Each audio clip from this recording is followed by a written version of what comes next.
કેમ છો વિદ્યાર્થી મિત્રો? શાસ્ત્રીઝ ઇંગ્લિશ એકેડમીમાં તમારું સ્વાગત છે. હું છું મેહુલ શાસ્ત્રી અને આપણે આજે સ્ટાન્ડર્ડ 9th ની પહેલી પોએમ ધ રિવર ભણીશું. Poetry 1 the river. પહેલા ગ્લોસરી જોઈએ. સ્પાર્કલ એટલે ચમકવું, પેબલ્સ એટલે સ્મોલ સ્ટોન્સ લખ્યું છે, પણ ખરેખર નદી કિનારે જે પેલા લીસા ગોળ પથ્થર હોય ને એને પેબલ્સ કહેવાય. ફોલિએજ એટલે પ્લાન્ટ લીવ્સ, વૃક્ષોના પાંદડા. બ્રાઉલિંગ એટલે ફાઇટિંગ ઓર સ્ટ્રગલિંગ, સંઘર્ષ કરતું. અહીંયા નદી માટે છે એટલે સંઘર્ષ કરતી. લિપિંગ એટલે જમ્પિંગ, ઉછળતી કૂદતી. એમ્પેચ્યુઅસ એટલે વિથ ફોર્સ લખ્યું છે. વિથ ફોર્સ એટલે જોરપૂર્વક અથવા ફોર્સફુલી અથવા પૂરજોશમાં, એટલે અહીંયા લાગુ પડશે. એમ્પેચ્યુઅસ એટલે વિથ ફોર્સ, પૂરજોશમાં. બ્રીમિંગ એટલે કમ્પ્લીટલી ફૂલ, પૂરેપૂરી ભરેલી, એટલે આપણે એને કહીશું ઉભરાતી.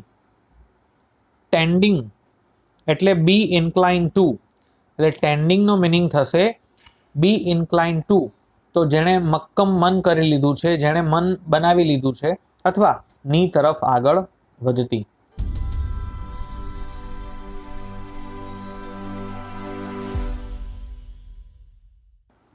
હવે છે ને અહીંયા નદીના 4 તબક્કા આપવામાં આવ્યા છે. પહેલી 5 લાઈન એક તબક્કો, બીજી 5 લાઈન બીજો તબક્કો, ત્રીજી 5 લાઈન અને છેલ્લી 5 લાઈન. તો 5 લાઈનનો એક સ્ટાન્ઝા થશે. પાઠ હોય ને તો એમાં પેરેગ્રાફ હોય, કવિતામાં સ્ટાન્ઝા કહેવાય. રિવર રિવર લિટલ રિવર, નદી રે નદી નાનકડી નદી. Bright you sparkle on your way, bright એટલે તેજસ્વીતાથી, યુ સ્પાર્કલ એટલે તું ચમકી રહી છે, ઓન યોર વે એટલે તારા રસ્તા પર, તારી રાહમાં. ઓવર ધ યલો પેબલ્સ એટલે પીળા કલરના લીસા પથ્થરો ઉપર, ડાન્સિંગ એટલે નાચતી. Through the flowers and foliage, ગ્લેન્સિંગ.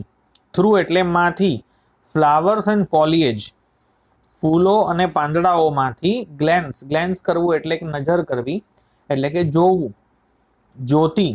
Like a child at play, જાણે કોઈ બાળક રમતું હોય.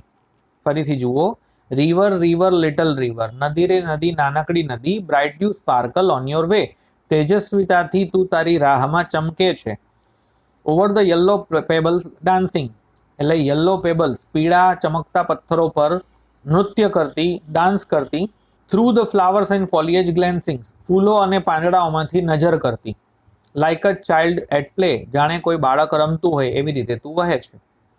રિવર રિવર સ્વેલિંગ રિવર, પહેલા લિટલ એટલે નાનકડું બાળક હતું, હવે સ્વેલિંગ એટલે ખરેખર સ્વેલ એટલે સોજો આવવો થાય, બરાબર. પણ સોજો આવવો એટલે કોઈ ભાગ મોટો થવો, એને સ્વેલિંગ કહેવાય.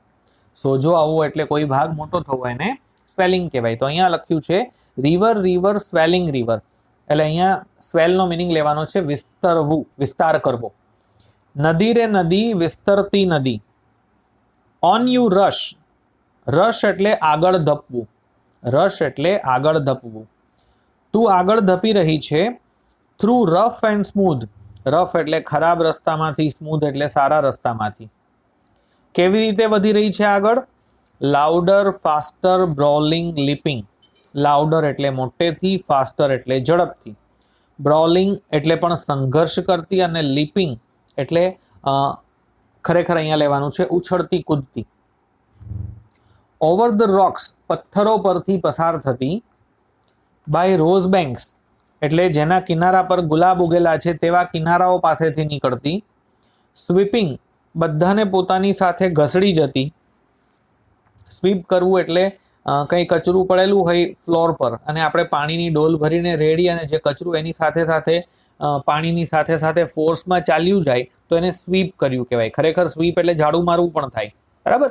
ખરેખર સ્વીપ એટલે ઝાડુ મારવું થાય, પણ અહીંયાનો સ્વીપનો મિનિંગ લેવાનો છે પોતાની સાથે વહાવી જવું. તો સ્વીપિંગ એટલે બધું પોતાની સાથે વહાવી જતી. લાઇક એમ્પેચ્યુઅસ યુથ, જાણે.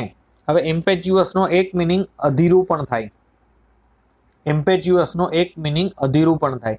પહેલા બાળક રમતું હોય તેમ અહીંયા એક અધીરી યુવતીની જેમ, યુથ એટલે આપણે નદીને સ્ત્રીલિંગ છે તો યુવતી ગણીએ, એક અધીરી યુવતીની જેમ તું બધી વસ્તુને પોતાની સાથે ઘસડીને જઈ રહી છે, રોઝ બેન્ક્સને રોક્સની ઉપરથી પસાર થઈ રહી છે વગેરે. હવે ત્રીજો સ્ટાન્ઝા શરૂ થાય છે. રિવર રિવર બ્રીમિંગ રિવર, નદી રે નદી ઉભરાતી નદી, બ્રોડ એન્ડ ડીપ, બ્રોડ એટલે હવે પહોળી થઈ ગઈ છે અને ડીપ એટલે ઊંડી થઈ ગઈ છે. And steel as time, steel છે ને આ બે લાઈનની અંદર સ્ટીલ 3 વખત વપરાયું છે, પણ 3 વખત એનો મિનિંગ સમજવાની કોશિશ કરજો. સ્ટીલ એઝ ટાઈમ એટલે સમયની જેમ સ્થિર, સમયની જેમ સ્થિર. સીમિંગ સ્ટીલ એટલે સ્થિર હોય એવું સીમ થાય છે, સીમ થવું એટલે લાગવું. સીમિંગ સ્ટીલ સ્થિર લાગતી, yet still in motion, yet એટલે છતાં પણ, સ્ટીલ ઇન મોશન, છતાં પણ સ્ટીલ ઇન મોશન એટલે ગતિમાં હોય તેવું, છતાં પણ ગતિમાં હોય તેવું. ટેન્ડિંગ એટલે આગળ વધવું, ટેન્ડિંગ એટલે આગળ વધવું. ઓનવર્ડ એટલે આગળની તરફ. ટુ ધ ઓશન દરિયાની તરફ, સમુદ્રની તરફ અથવા મહાસાગરની તરફ આગળ વધતી. Tending onward to the ocean, મહાસાગર તરફ આગળ વધતી. જસ્ટ લાઇક મોર્ટલ પ્રાઇમ, જાણે કોઈ મોર્ટલ પ્રાઇમ, મોર્ટલ પ્રાઇમ એટલે નાશવંત વ્યક્તિ, મોર્ટલ એટલે જેનો નાશ થઈ શકે તે કોઈ પણ જીવ, પ્રાઇમ એટલે પીઢ વ્યક્તિ, એટલે ઘરના જે મોભી હોય, મોટી ઉંમરની વ્યક્તિ હોય. તો નદી છે એ સમુદ્ર તરફ આગળ વધે છે, નદી છે એ સમુદ્ર તરફ આગળ વધે છે, એનો મિનિંગ એ મોર્ટલ પ્રાઇમ છે અને એને ખબર જ છે કે એનું મૃત્યુ થવાનું છે એમ. એટલે મૃત્યુ ઇન ધ સેન્સ દરિયામાં ભળી જવું એટલે નદીનું અસ્તિત્વ ખાલી થાય છે. દરિયામાં ભળી જવાથી નદીનું અસ્તિત્વ ખાલી થાય છે અને તો પણ એ દરિયા તરફ આગળ વધવા ઉતાવળ કરે છે.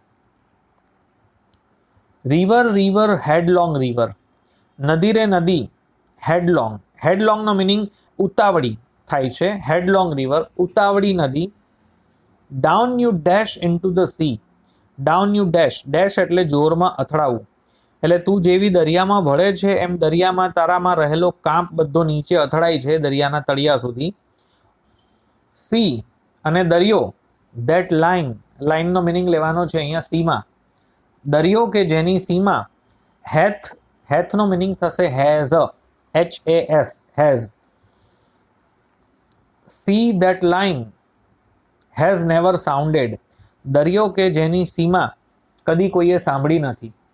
સી ધેટ સેલ, દરિયો કે જેની મુસાફરી, હેઝ નેવર રાઉન્ડેડ, કોઈએ પૂરેપૂરી કરી નથી, મતલબ દરિયાને ફરતે આખું જ ચક્કર કોઈએ માર્યું નથી એમ. દરિયો સી ધેટ સેલ કે જેની મુસાફરી, હેઝ નેવર રાઉન્ડેડ, કોઈએ પૂરી કરી નથી. લાઇક ઇટર્નિટી, કારણ કે એ શાશ્વત છે. તો દરિયામાં ભળી જઈને નદી પણ પોતે શાશ્વત બની જાય છે. દરિયામાં ભળી જઈને નદી પણ પોતે શાશ્વત બની જાય છે.